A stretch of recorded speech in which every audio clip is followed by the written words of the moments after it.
अस्सलाम वालेकुम स्टूडेंट्स।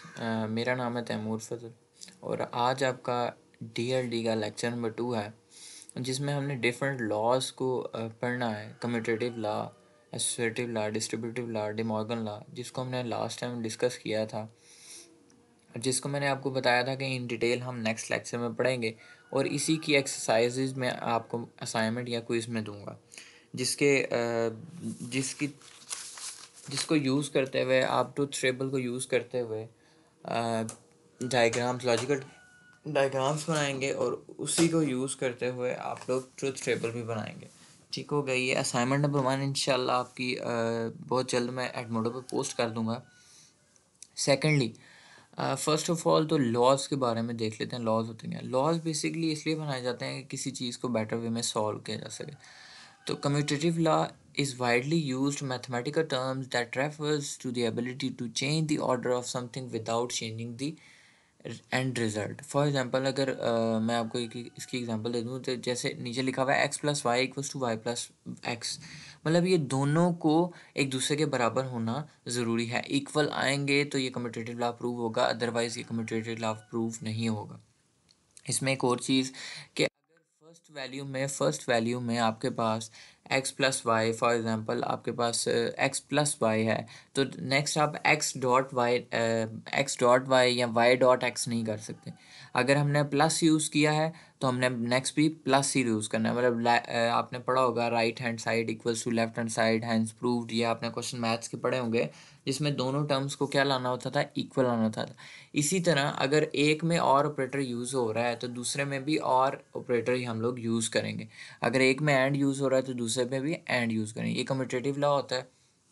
और कम्यूटेटिव लॉ को इसी तरह डिस्क्राइब किया जाता है कि जो दोनों वैल्यूज़ लेफ्ट हैंड साइड और राइट हैंड साइड इक्वल आ जाए with the help of and और ऑपरेटर, तो फिर हम उसको क्या कहेंगे, कम्यूटेटिव लॉ बोलेंगे।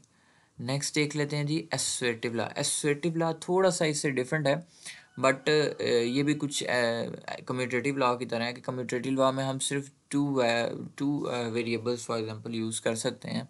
फॉर एग्जांपल एक्स और वाई वहाँ पर हमने यूज़ किए थे। यहाँ पर हम एक्स प्लस ब्रैकेट लगाकर वाई प्लस जी भी लिख सकते हैं। मतलब हम इसमें दो ऑपरेशंस परफॉर्म कर सकते हैं। दो ऑपरेशंस कैसे हैं, फॉर एग्जांपल अगर आप देखेंगे ब्रैकेट के अंदर एक ऑपरेशन है और प्लस एक्स के साथ दूसरा है। फॉर एग्जांपल हम पहले क्या सॉल्व करेंगे, y plus ji.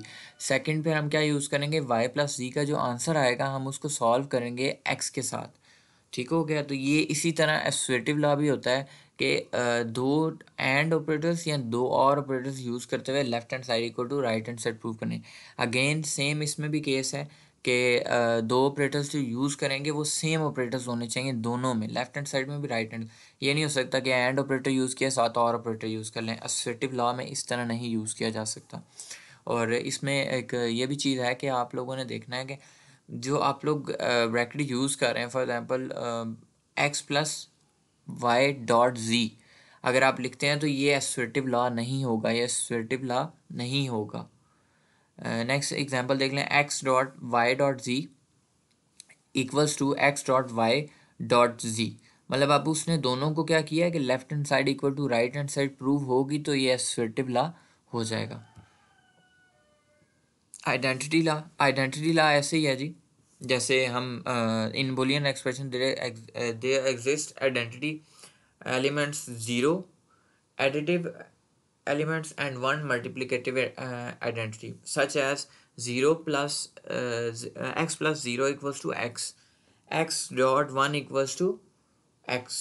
For example अगर मैं आपको बताऊं कि मैंने आपको बताया था एंड और ऑपरेटर में यही डिफरेंस है कि एंड ऑपरेटर में डॉट यूज़ हो रहा था, तो डॉट मीन्स कि वो वन होगा तब ही आपके पास आंसर वन आएगा।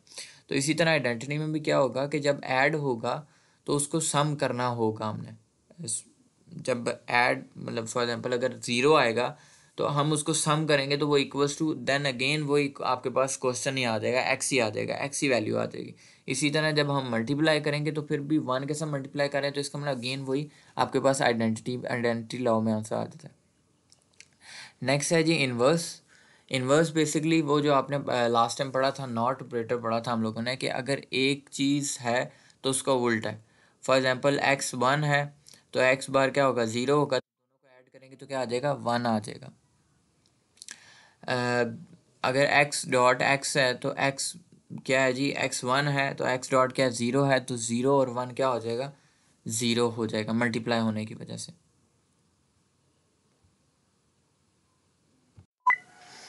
नेक्स्ट ही हमारे पास लॉ आ जाता है डिस्ट्रीब्यूटिव लॉ। डिस्ट्रीब्यूटिव लॉ क्या होता है, दिस लॉ स्टेट एज, अब मैं इसकी एक एग्जांपल बता देता हूँ कि जैसे हम एसोसिएटिव लॉ और कम्यूटेटिव लॉ में एक लॉजिक रख के आए थे कि अगर फर्स्ट वैल्यू में राइट हैंड साइड में प्लस है तो लेफ्ट हैंड साइड में प्लस होगा, अगर लेफ्ट हैंड साइड में प्लस है तो राइट हैंड साइड में प्लस होगा।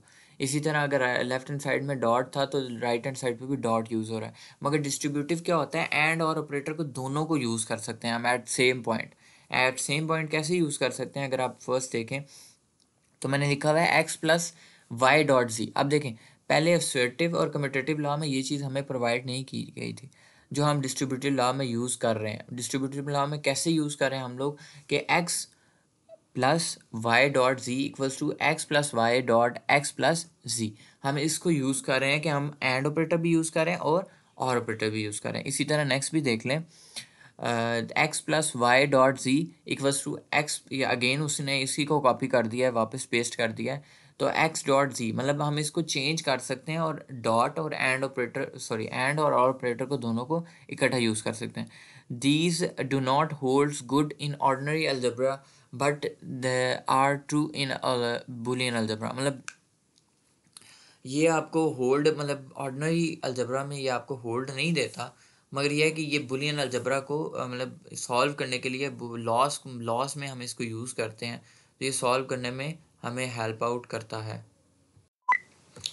चलें जी, सबसे important De Morgan's law. De Morgan's law आप लोगों ने 8th क्लास में भी पढ़ा था आई थिंक सो, कि डिमॉर्गन्स लॉ का आपने वेरीफाई करना होता है, प्रूव करना होता है, उसकी left hand side equals to right hand side करनी होती है।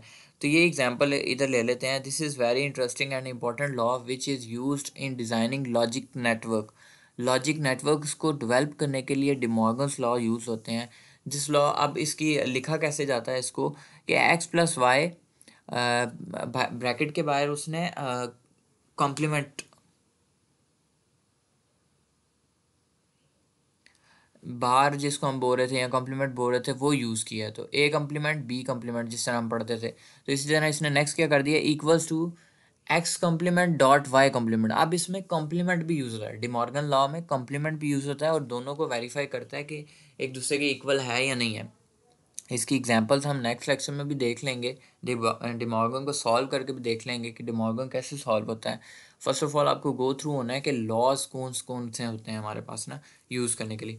X dot Y complement equals to X complement plus Y complement.